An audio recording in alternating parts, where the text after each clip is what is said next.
Bienvenidos a Campus Global, el programa de análisis multidisciplinario de la Universidad de AFIT, donde todos pueden aprender sin la necesidad de tener un carnet. El tema del día de hoy son los nuevos consumos y estos son nuestros invitados.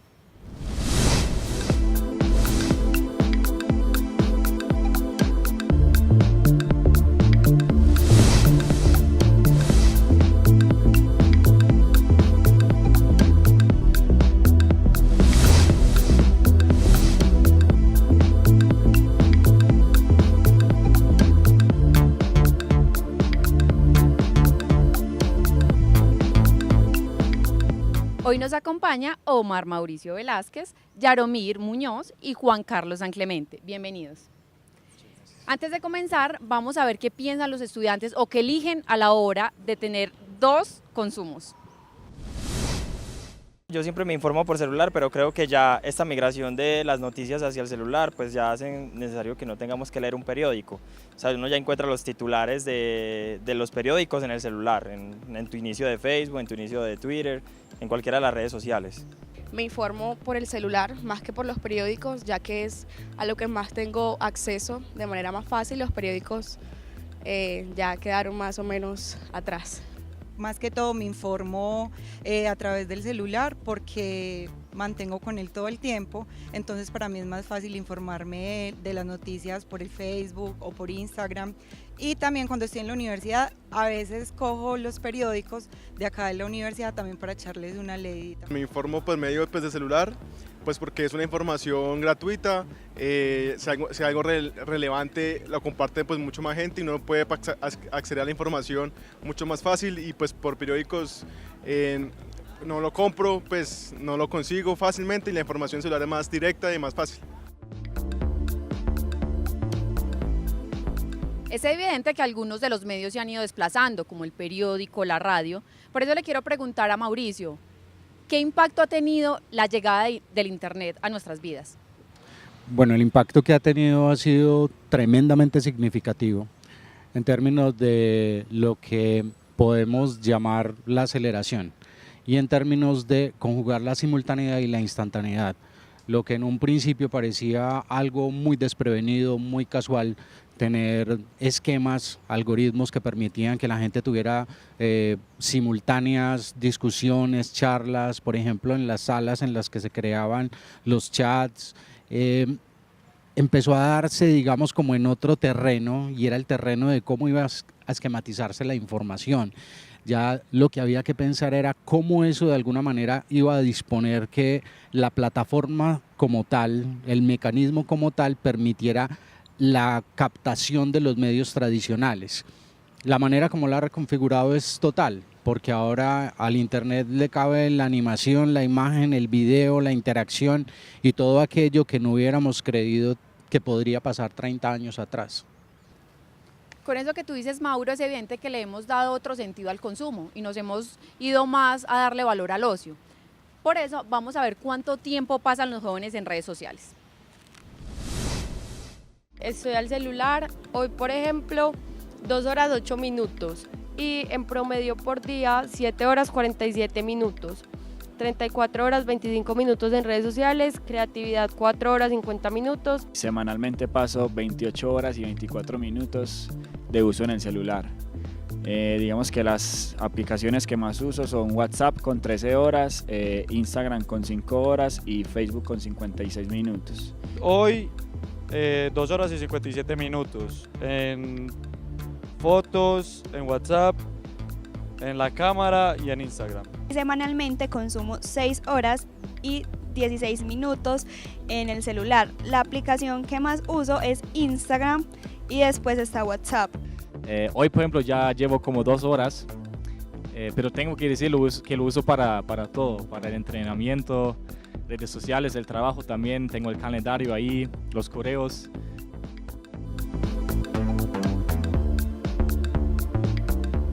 Con esto que acabamos de ver es evidente que los jóvenes pasan muchísimo tiempo en redes sociales. Pero Mauro, explícanos qué es el infoentretenimiento. El infoentretenimiento es un esquema que lo que busca es poner en evidencia que los esquemas de información y el entretenimiento se han ido nutriendo mutuamente. Algo que no está muy lejos digamos, como de poner en discusión asuntos que tengan que ver con los valores o las virtudes de la comunicación como tal. Debemos recordar que el ocio es un derecho del hombre, es decir, todo hombre tiene derecho a la libre administración del ocio. Entonces, simplemente cuando nosotros mezclamos información y entretenimiento, lo que estamos haciendo es buscar la manera como desde el lenguaje y en sus estructuras, esas formas también obedecen, digamos, como a unos dispositivos que captan la atención y el interés de las personas. El infoentretenimiento básicamente lo que está buscando es hacer más ágil cualquier tipo de información. Es por eso que nosotros hoy vemos, por ejemplo, cuál es la influencia que tiene un youtuber. Es evidente que los nuevos consumos no solo se dan en las tecnologías, también se dan en el mercado. Por eso le quiero preguntar a Juan, ¿cuáles son esas tendencias que afectan el consumo? Bueno, María Alejandra, en el campo de las tendencias, los gerentes de mercadeo en las organizaciones tienen que estar pendientes de toda una serie de comportamientos, de creencias y de hábitos de consumo que van a impactar sus resultados comerciales. Entonces, esas tendencias hacen parte de lo que nosotros en el campo del marketing denominamos la fuerza sociocultural, las trends como tal, y para eso existen empresas especializadas, los trend hunters, que están captando y están investigando continuamente de manera científica las modificaciones en el comportamiento de los consumidores.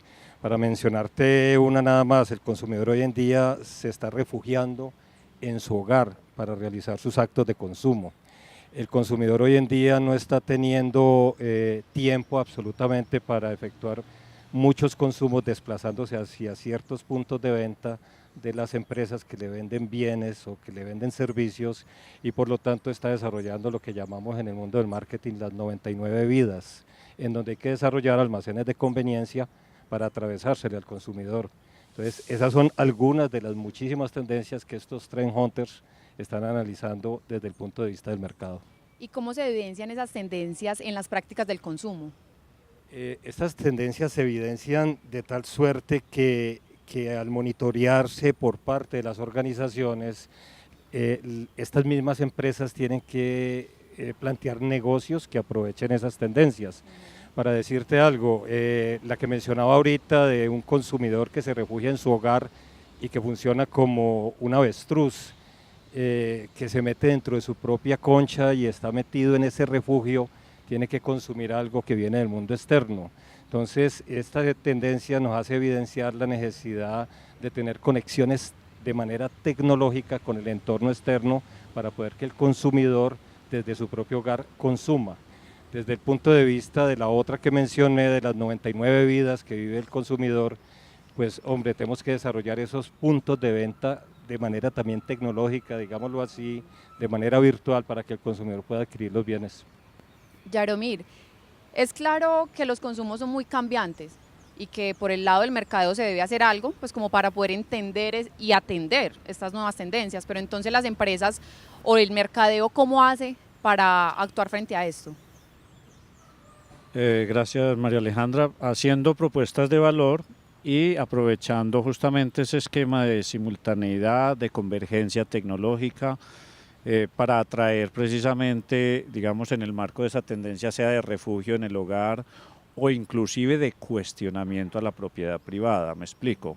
Un sistema de transporte compartido, el tipo carpooling, pues no amenaza tanto al taxi como tal, como medio de transporte público, sino ellos mismos lo dicen los gerentes, vamos directamente por el dueño del carro, es decir, aquel que tiene un vehículo cuya tasa de uso, si se estima y se analiza, cualquiera lo puede hacer, es una tarea muy sencilla. Cualquiera que tenga un carro dice, a ver, me levanto y el carro ha dormido 8 o 10 horas en el garaje, lo dejo en mi oficina y duerme otras 8 o 10 horas en el espacio de trabajo.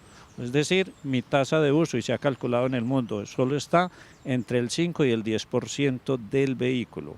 Si uno le analiza el costo a ese esquema, es tener un activo inutilizado. Entonces las compañías han dicho, hombre, esto necesita una solución. Y la propuesta viene desde las plataformas que convergen precisamente para hacer compartir ese servicio. Y lo han medido de unas miles de maneras. En el mundo, pues si vemos esta plataforma que se llama Uber, ha crecido en los últimos 10 años a tener casi cerca de 40 millones de usuarios y crece significativamente más que cualquiera, hasta el punto que hoy, conociendo todo lo que conocemos de sistemas de transporte, se le llama el gigante del transporte alternativo. Eso significa que en 10 años dio un giro completo. En el tema de la hotelería, claramente vemos el mismo fenómeno. Un Airbnb te propicia la utilización de tus propios espacios como una alternativa comercial que te facilita unos ingresos y que hoy a muchos hoteles ya les amenaza su estabilidad económica.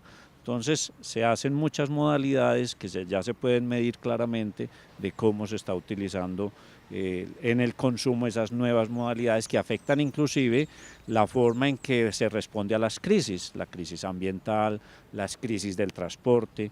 En Francia ocurrió una crisis del transporte de trenes y de buses y se generó una iniciativa que hoy vemos supremamente exitosa, se llama BlaBlaCar.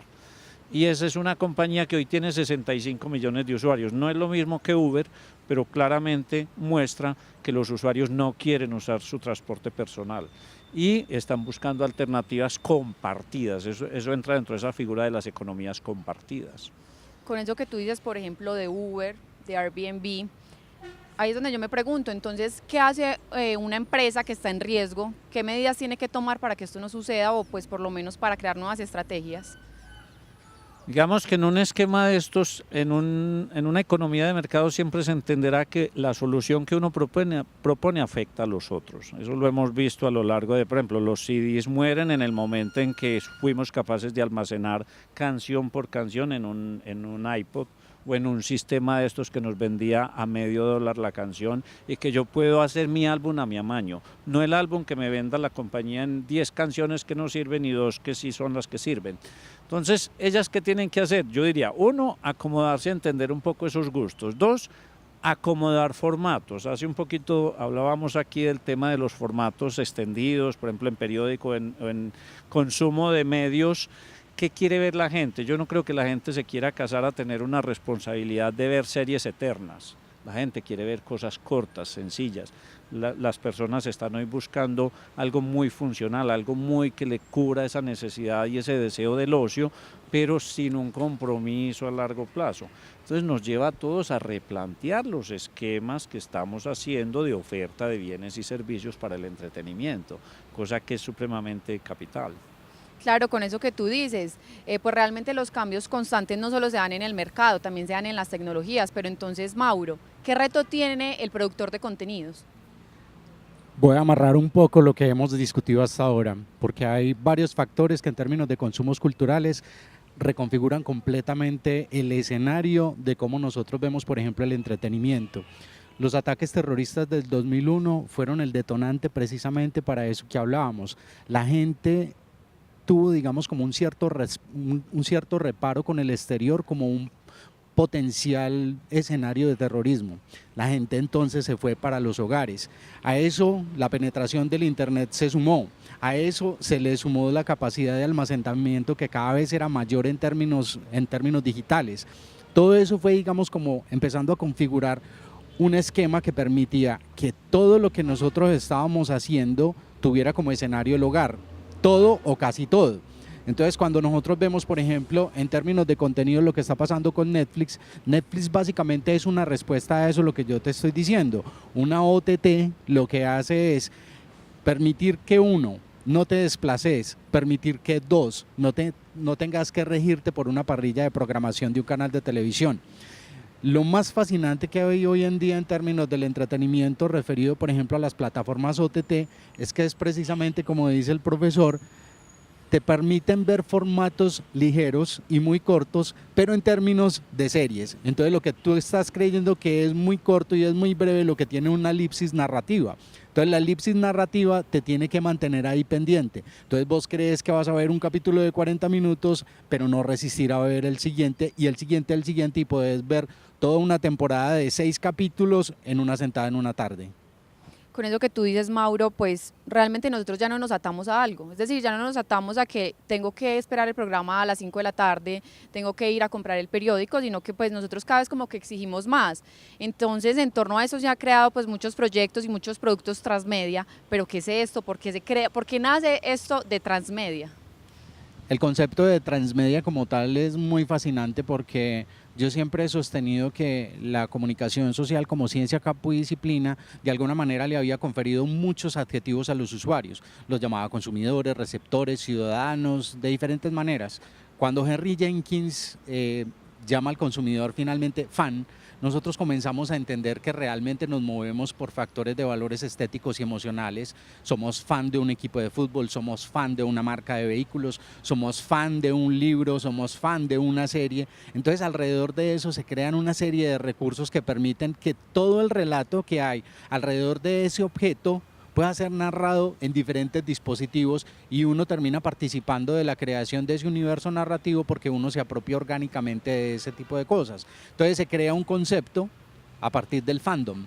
Es como una comunidad donde todos estamos alrededor de participar de la ampliación de ese relato.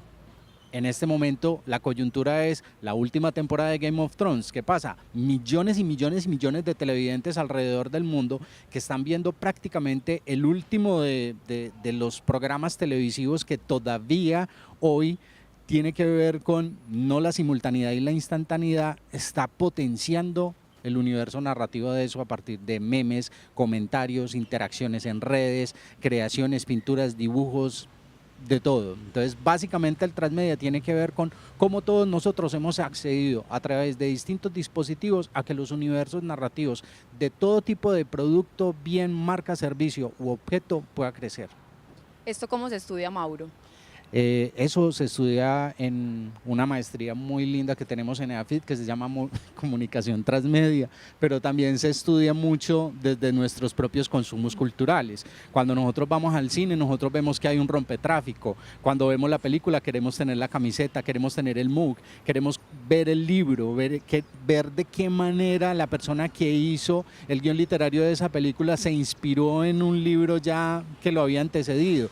Atendemos cuál es la noción de precuela, de secuela, entendemos por qué al universo Marvel se le puede sacar cualquier cantidad de potenciales héroes, precisamente porque de eso se trata el transmedia, de cómo vamos ampliando el universo transmedia, narrativo. Yaromir, yo me pregunto, pues claramente el país también tiene que estar pues como muy pendiente y tener como un control de todo esto que pasa, pero entonces ¿qué dinámicas tiene un país para controlar todos sus fenómenos? El tema de la preocupación de los estados sobre este asunto tiene que ver mucho con el interés en el bienestar colectivo, pero también en la generación de ingresos, porque de alguna manera el Estado sabe que hay una actividad económica que debería redituar en unos impuestos y que esos impuestos pues no es fácil verlos capturados o captados a través de las plataformas que ellos tienen. Entonces, en parte es como doble la preocupación. Uno, por el tema del cuidado de puestos laborales, es decir, un Airbnb amenaza hoteles. Un sistema de transporte multimodal como el de Uber amenaza el sistema de transporte de muchas alternativas como el tipo taxi. Pero ellos dicen, bueno, ¿cómo regulo yo esto? ¿Cómo formalizo? El tema de los seguros que está ahí comprometido.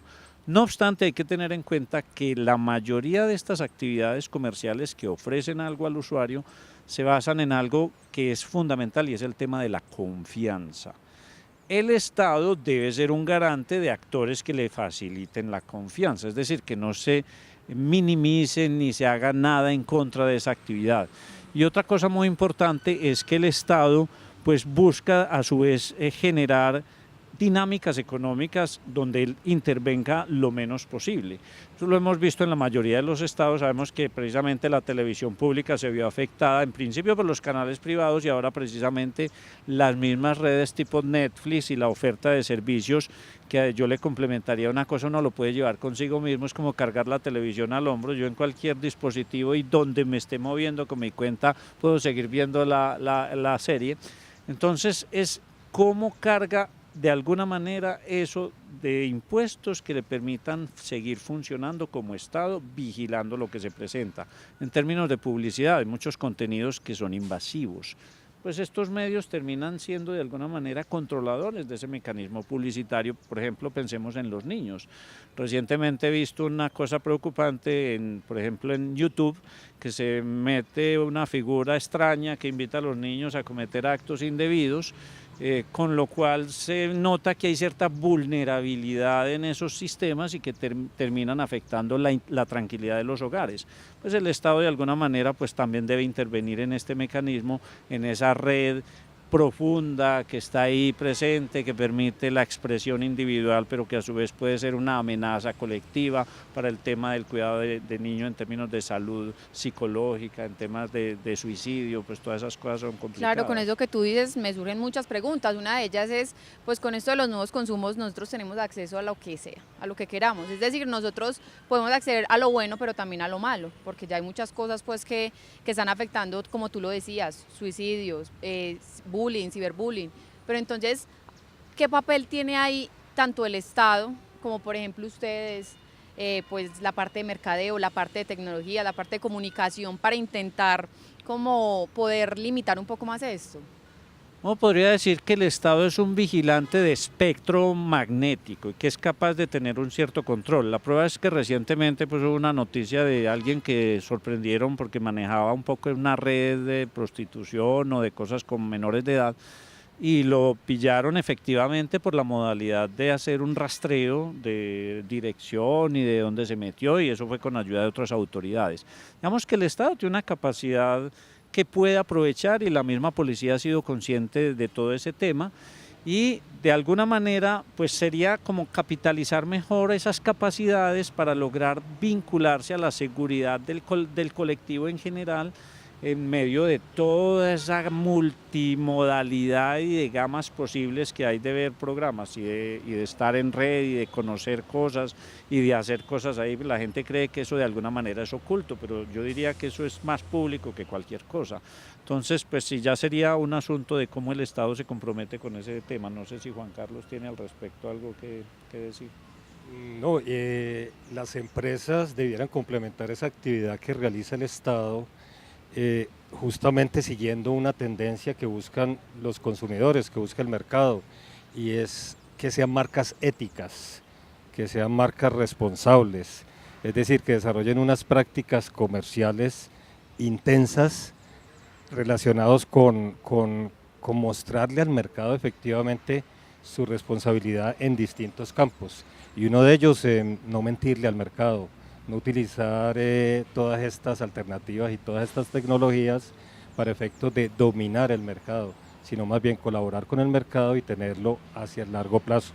Entonces, esas prácticas, siguiendo esas tendencias, va a hacer que ese mercado esté cautivado por parte de la oferta. Yo siempre me he preguntado qué consecuencias tiene que el mercado tenga esa publicidad engañosa, que le mienta al consumidor, o sea, que todos los productos o esos servicios que ofrecen no sea realmente lo que ellos pintan. Por parte del mercado, nosotros, como lo venía mencionando Mauricio y Yaromir, tenemos un consumidor que está supremamente informado, supremamente conectado y supremamente demandante alrededor de los derechos que él tiene. Nosotros tenemos desde el año 2011, digámoslo así, de forma formal, valga esa redundancia, un estatuto del consumidor, y ese estatuto del consumidor obviamente contempla eso, y el consumidor hoy en día conoce esos derechos, entonces lo va a hacer valer porque tenemos ese consumidor más informado, más interconectado, aprovechando todas estas tecnologías, y entonces lógicamente él va a atender eso.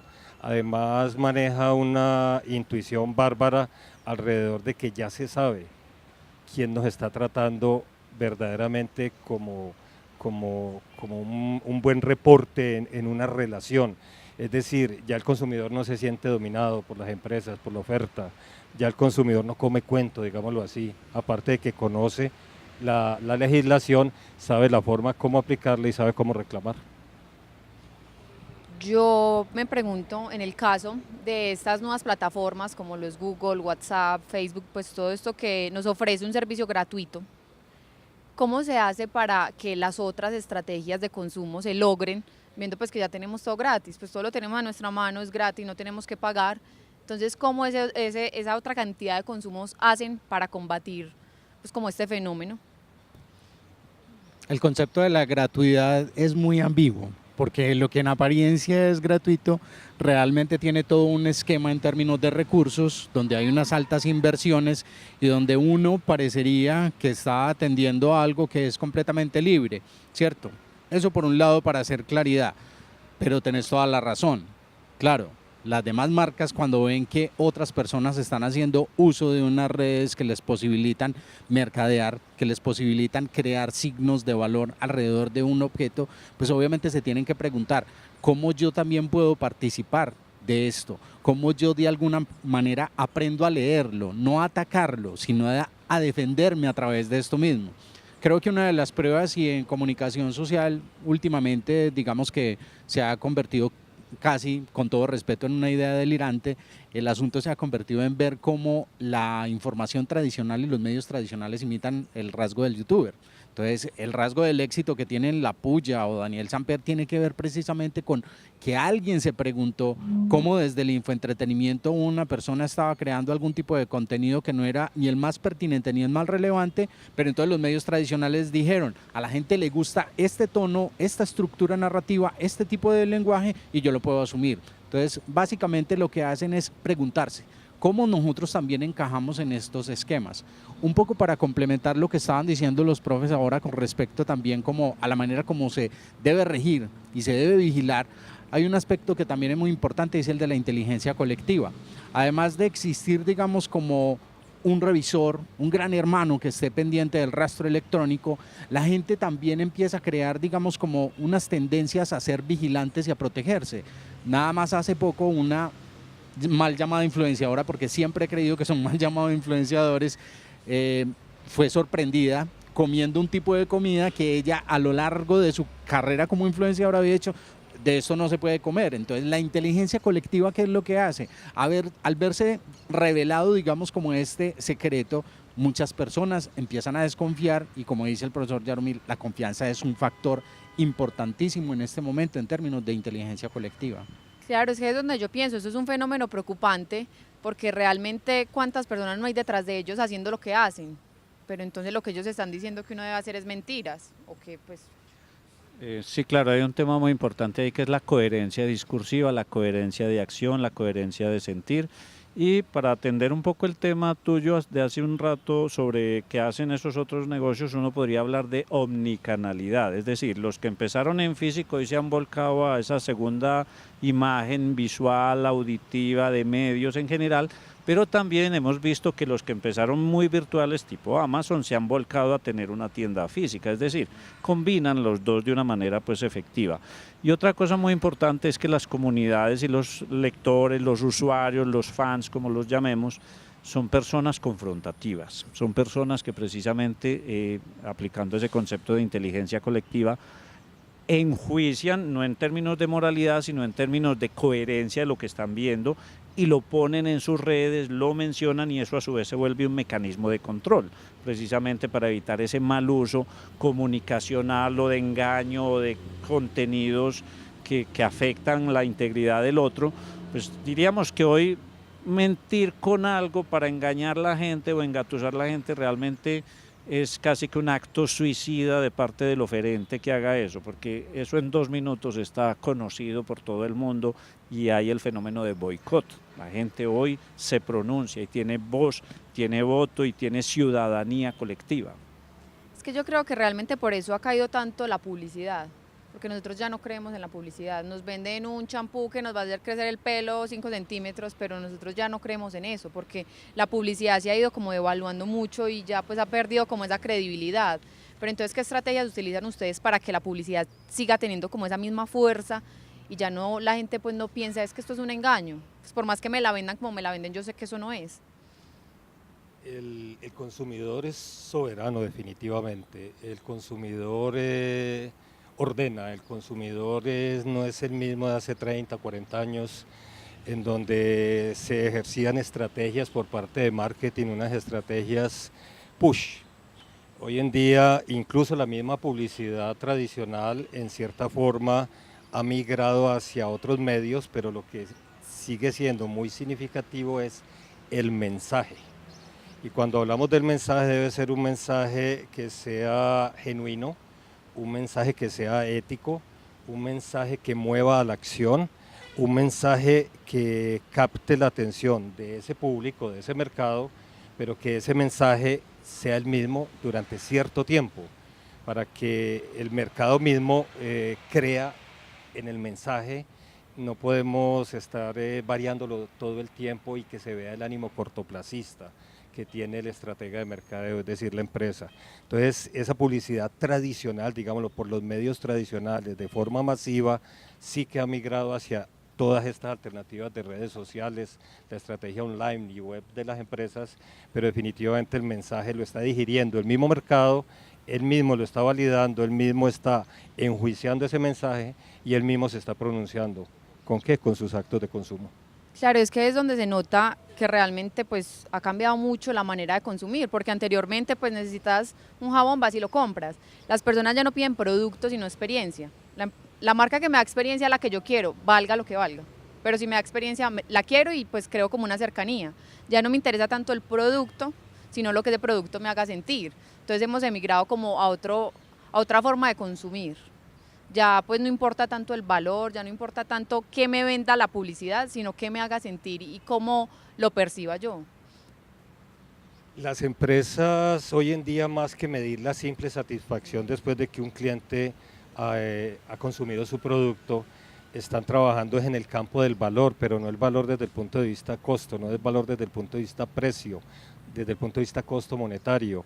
Son toda una serie de elementos funcionales y sobre todo emocionales sobre los cuales se están pronunciando las personas, y eso es lo que tienen que investigar las empresas. Eso es lo que nosotros en el campo del marketing denominamos valor percibido por el mercado, valor percibido por el cliente, en donde tenemos que descubrir y analizar esos atributos permanentemente mediante investigaciones juiciosas de mercado para efectivamente ofrecer en nuestro producto o servicio esa propuesta de valor, pero definirla concretamente a partir de lo que está buscando el mercado, no a partir de lo que nosotros queremos ofrecerle. Me parece muy curioso porque hace poco conocí un amigo que usaba otro desodorante y comenzó a usar Axe. Me decía, es que yo ya con Axe me siento más sexy. Y yo, pero, o sea, ¿cómo vas a decir que un desodorante te va a hacer sentir y ver más sexy? Pero le han vendido también pues como esa sensación, como percibir en serio eso, que la persona de verdad se lo cree. Tanto de que usar un desodorante que no te va a causar nada te hace sentir sexy y atractivo. Entonces creo que están logrando pues como llegar mucho a la psicología del consumidor y se están incorporando tanto que las personas están creyendo que más que un producto es una sensación, un valor agregado. Más que lo funcional allí, lo que se pretende con esa estrategia de comunicación integrada de marketing es mostrarle a las personas las necesidades emocionales que ellos tienen. Y esas necesidades emocionales están representadas en la pertenencia a un grupo social, el reconocimiento, pero también cierto estatus, ¿no? Y ese estatus como varones, ese estatus como cautivadores, ese estatus como que pueden llegar a generar un impacto significativo en el género opuesto, pues es básicamente a lo que están apelando con ese tipo de mensajes las empresas y lo están logrando. Desde el punto de vista de psicología del consumidor se ha trabajado mucho en ese sentido, ¿cierto, profe Yaro? Sí, efectivamente son temas de mucha importancia, pero yo diría que hay como categorías de productos donde cabe más cierto tipo de mensajes de tipo emocional, vinculándose a experiencias. Hay unos que trabajan mucho el concepto de metáfora, en fin. Yo quisiera resaltar un punto hablando de nuevos consumos, que de alguna manera la educación se puede tener como un servicio que es usado y consumido y tiene unos seguidores. Pero en la educación viene ocurriendo un fenómeno también que es fundamental de entender, y es la tendencia ya no a programas extensos y largos, sino módulos que se confeccionan a la medida o las necesidades puntuales, conectado a su vez con intereses de las compañías que en vez de decir yo no quiero un X cartón de algo, quiero es unas X capacidades. Y la pregunta casi que viene para las instituciones educativas, ¿cómo nos vamos a organizar para atender esa posible demanda de esos jóvenes que hoy a través de plataformas como Coursera, inclusive las grandes universidades norteamericanas y algunas europeas ya están ofreciendo parte de algunos cursos en unas modalidades que uno diría están pegándole a un tema bastante complejo, y es porque el hombre hace un curso y al final paga una certificación de 2, 3 o 5 cursos en un ámbito, y con eso le es suficiente para presentarse a una oferta laboral. Claro, yo creo que eso es una problemática gigante porque hasta uno se mete en internet cursos, te cobran 100.000 pesos y te dan, pues ya, tú eres una tesa en comunicación, te dan un certificado. Entonces, las universidades, ¿qué hacen con esto? O sea, tú en una universidad tienes que venir al campus, tienes que pagar cierto dinero por tener pues esa educación, mientras que internet por 100.000 pesos ya te está dando un certificado de 2 meses de estudio. Entonces, las universidades, ¿qué hacen frente a esto? Voy a retomar nuevamente varios asuntos que ya hemos discutido. La moda, el diseño y la publicidad son hijos de la era industrial. Nosotros lo que veníamos, digamos, como atravesando tenía que ver con un feudalismo análogo de la publicidad. La revolución tecnológica que trae Internet permite que nosotros tengamos mayores conocimientos referidos a esas experiencias que nos están ofertando. Eso por un lado. Y eso es importante pensarlo muy bien porque precisamente en el terreno de no existir una censura técnica o ideológica en la gran mayoría de los países, no estamos hablando de Corea del Norte ni nada de esto, cuando hablamos de la no censura de esas ideológicas y tecnológicas, nosotros también tenemos que empezar a analizar cómo eso de alguna manera tiene que ponernos en el terreno de reflexionarnos nosotros cuando creamos dispositivos pedagógicos. La pregunta también que tiene que ver con cómo nosotros vamos a llegar a trascender, digamos, como estos modalidades presenciales, es precisamente por la pregunta que ahorita nos hacíamos, es cómo y de qué manera el mercado tradicional físico, análogo, responde a lo que en otros ámbitos también está pasando y lo que de alguna manera posibilita que otros tengan nuevas y mejores experiencias en términos de la aceleración que implica que estemos involucrados en esta sociedad. Retomando lo que el profe Yaro y el profe Mauricio comentan sobre el impacto en todos estos temas de la educación, por ejemplo, digámoslo de una manera práctica a nivel de todo tipo de consumo y a nivel de todo tipo de empresas. Un consumidor más informado, un consumidor interconectado, un consumidor apoyado en la tecnología empieza a seguir una tendencia y esa tendencia no solo lo va modificando a él en su comportamiento, sino que tiene que modificar las acciones por parte de las empresas que ofrecen productos y servicios en un mercado.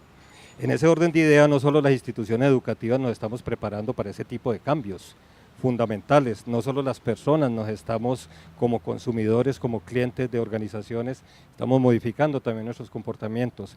Las empresas en general tienen que adecuar su estrategia de marketing para esto. El profesor Yaro hablaba ahora rato de la omnicanalidad, se estaba hablando de lo offline y lo online. En ningún momento podríamos pretender nosotros que fuéramos a ser desplazados completamente por la tecnología. Se requiere todavía el contacto humano, pero se requiere también que ciertas actividades que se pueden automatizar sean automatizadas, pero que el componente humano en muchos aspectos siga existiendo porque con ese vínculo con el ser humano que hace parte del mercado es fundamental. En el caso de nosotros los profes, todo aquello que sea de transmisión básica de conocimiento se puede utilizar la tecnología, pero para transformar al ser humano se necesita otro ser humano al frente, no pero necesariamente con eso que una tú máquina. dices, ¿sabes qué? Hace poco, pues mi papá es pensionado y yo lo notaba triste, yo, pero pues, ¿qué habrá pasado? Llega y me dice, no, es que ya todo se hace por internet. Yo cuando iba al banco me reunía con mis amigos a tomar café y ya todo se hace virtual. Cuando iba a reclamar medicamento a la EPS, me reunía con mis amigos y charlábamos, ya no podemos porque ya todo se hace virtual y el medicamento me llega a la casa. Entonces, o sea, ¿qué tan bueno o qué tan malo puede ser esto? Porque realmente hay cosas que se está perdiendo ese tú a tú, se está perdiendo ese nos reunimos entre amigos, porque es que son excusas, hay cosas que son excusas para uno compartir con personas, pero él me decía, yo ya me paso en la casa porque yo ya no tengo que ir a hacer, ya no tengo cómo reunirme con mis amigos porque todo lo tengo en un computador. Yo diría que con una segmentación efectiva de sus distintos mercados objetivos, las empresas e incluyendo organizaciones como las instituciones educativas deberán modificar su estrategia de marketing para atender ese tipo distinto de mercados.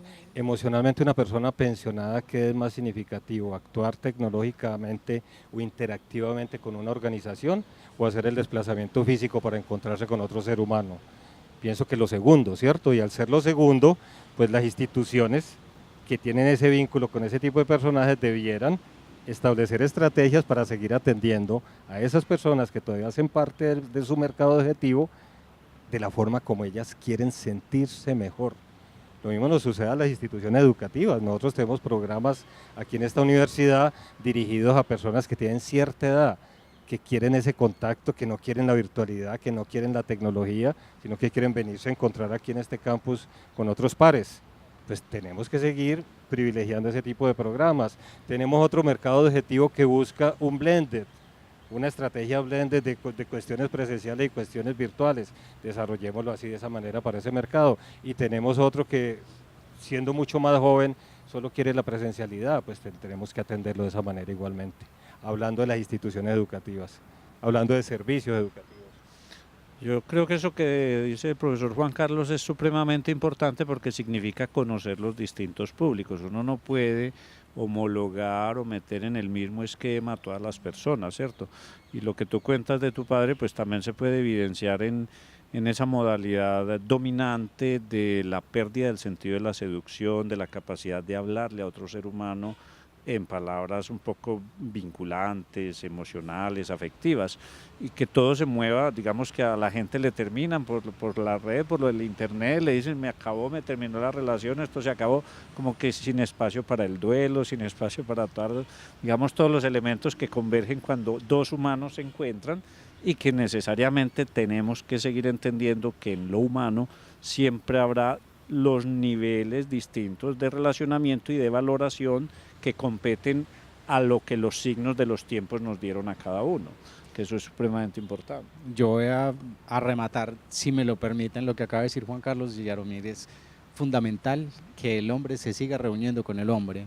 El humano se reunía alrededor del fuego, después se reunía alrededor de la piedra, de la rueda, del conocimiento atómico, hoy de la nanotecnología, pero miren que hay una cosa impresionante, es que no hemos desplazado el reunirse en torno a, es decir, el humano no puede estar sin el humano, no hay nada, digamos, más frustrante que hacer una llamada para solicitar, por ejemplo, una cita de salud y que todo tenga que ser a través de una máquina y que si uno premio el botón errado uno tenga que repetir el proceso y uno tenga que estar pensando en dónde hay un ser humano que me hable y me diga, señor, a esta hora le podemos asignar una cita este día. Claro, es que eso pasa hasta en nosotros los jóvenes, a veces que nos reunimos con nuestros compañeros son pegados del celular, y uno es hábleles y hábleles, no, entonces cómo se ha perdido esa sensación de sentarse con sus compañeros, hablar, hacer chistes, si realmente ya todos decimos estar pegados a la tecnología y evacuar pues como esa relación entre persona a persona, entonces pues creo que eso se ha perdido tanto que creo yo que se debería evaluar un poco más hasta qué punto está llegando esa tecnología y todo lo que nos ofrece un celular o un computador. En el caso de las redes sociales yo diría que un fenómeno tan reciente, que no tiene 15 años, en términos generales las redes sociales no debieran dominar a los seres humanos, no debieran dominarnos a nosotros, pero sí debiéramos los seres humanos dejarnos permear por valores centenarios o más bien milenarios, reunirse con los demás, reunirse con otro ser humano, rescatar esos valores y no dejarnos influenciar tanto por cosas que son tan recientes. En palabras del desaparecido sociólogo Bauman, tejer relaciones líquidas alrededor de o mediados por la tecnología, yo personalmente considero que no es significativo y no nos lleva a un largo plazo que valga la pena. Digamos que él mismo no las llama ya ni relaciones, sino conexiones. O sea, tengo un contacto, una conexión, es una red, pero sí hay casos donde establecimientos comerciales han intentado como recuperar ese sentido humano en un restaurante, y fue un caso trabajado por un profesor de Harvard que decía, hombre, deje su celular afuera, sea capaz de estar por fuera de ese aparato y de estar con los suyos, porque digamos, yo lo digo un poco jocosamente, pero en las reuniones de muchas personas en una mesa son más presentes los ausentes que los que están presentes. Es decir, uno habla es con todo el mundo por fuera, menos con los de la propia mesa.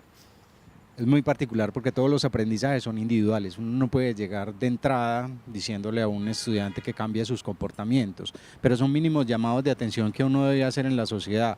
Un joven que va a visitar a sus padres, digamos un joven adulto que ya esté en sus 30, en sus 40, que va a visitar a sus padres pero que se la pasa todo el tiempo en el sofá pegado al celular, no está visitando a los papás. Es un asunto también, digamos, como de poner en sociedad el tema con respecto a cuáles son esos escenarios donde de verdad el celular es imprescindible. O sea, ¿de qué manera nosotros de verdad vamos a trascender esto? Porque de alguna forma realmente se convierte en algo de urbanidad, de mínima etiqueta, donde las cosas no se están facilitando en el terreno de ser mejores humanos. No es posible que uno vaya a una caja en un almacén de cadena o en una cafetería y uno esté pegado de una llamada sin tener contacto visual con la persona que lo está atendiendo a uno. Y eso es muy problemático, pero lo más significativo es que lo hace mucha gente. Entonces uno ahí tendría como que ponerse a pensar, ¿de verdad qué vamos a hacer nosotros con la administración del ocio si no estamos regulando nuestro intercambio y no estamos pasando, digamos, como de ese lugar al lugar que siempre nos ha conferido el acto social? Yo tengo una materia de narrativa audiovisual. Yo a mis estudiantes les digo, tal película está tal día en tal sala, porque el cine sigue siendo un acto social. Yo también consumo Netflix, pero me encanta ir al cine y escuchar que al lado mío puede haber una persona comiendo crispetas, porque eso es un acto social, eso es un acto de estar todos delante de una pantalla. A mí me parece tan curioso que hasta nosotros como seres humanos ya nos relacionamos o como que nos identificamos con la tecnología. Es decir, si estoy cansada digo, uy, estoy en 1%. Si cuando uno dice, me reseteé. Entonces, o sea, hasta nosotros mismos, nuestro cerebro, nuestro todo lo identificamos con un computador, con un celular, y es la forma ya de nosotros expresarnos cuando estamos cansados, cuando estamos bloqueados.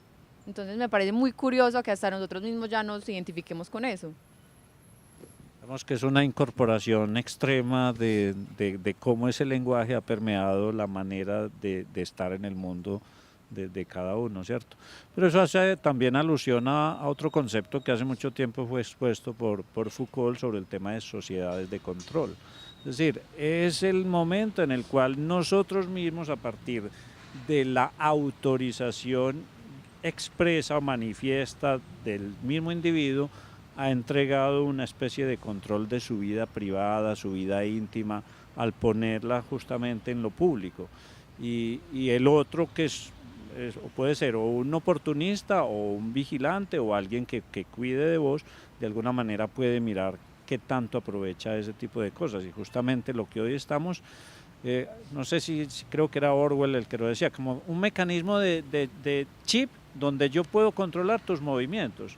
Nuestro chip hoy, cada uno se metió en ella como la tecnología como un caballo troyano en cada uno, es decir, ese es el chip que cada uno lleva y porta, y ya hoy saben en qué área estás, cómo te moviste, así han cogido a muchas personas, llamémoslas infieles. No estoy validando lo uno o lo otro, pero es un poco haber entregado la vida privada al dominio del otro. No creo que sea un delirio intelectual. Hoy más que nunca es importante leer 1984 de Orwell para tratar de entender en términos lectoescritos, léxico-semánticos, lúdicos, afectivos, como desde la literatura se tocó un tema que hoy no está tocando. ¿Quisieran añadir algo más? Yo quisiera como remarcar o tratar de destacar la importancia relativa, y de pronto me pudieran tildar de hereje en una época como tan mediada por la tecnología, la importancia relativa de la misma tecnología, en el sentido en que definitivamente seguimos siendo una sociedad de seres humanos en donde, y lo hablo desde el punto de vista de lo comercial, del marketing y de las ventas, la idea principal por parte de las organizaciones debiera ser desarrollar estructuras híbridas de atención al mercado, teniendo en cuenta lo online y lo offline, teniendo en cuenta muy presente los avances tecnológicos, pero teniendo en cuenta que el que está al otro lado es un ser humano, que se llame consumidor, que se llame hermano, que se llame familiar, que se llame como se quiera llamar, pero tener en cuenta que es un ser humano y hacer un uso adecuado de de esa tecnología. Yo tengo un mensaje final con respecto a los que producen contenidos, que producen, digamos, como administrando semiótica, y es que no todo resiste la pirotecnia tecnológica. No se puede llegar a todos lados diciéndole a un creador de contenidos quiero realidad aumentada. ¿Por qué? Porque es que no estamos haciendo la pregunta en contexto. Todos los productos, las marcas, los servicios dependen de un contexto en el cual están instalados, físico o virtual. Lo que hay que hacer es un análisis de cómo se ha relacionado con otros seres humanos. Hemos llegado al final de nuestro programa. A ustedes muchísimas gracias por compartir con nosotros. A ustedes muchas gracias por acompañarnos y los esperamos en una próxima oportunidad.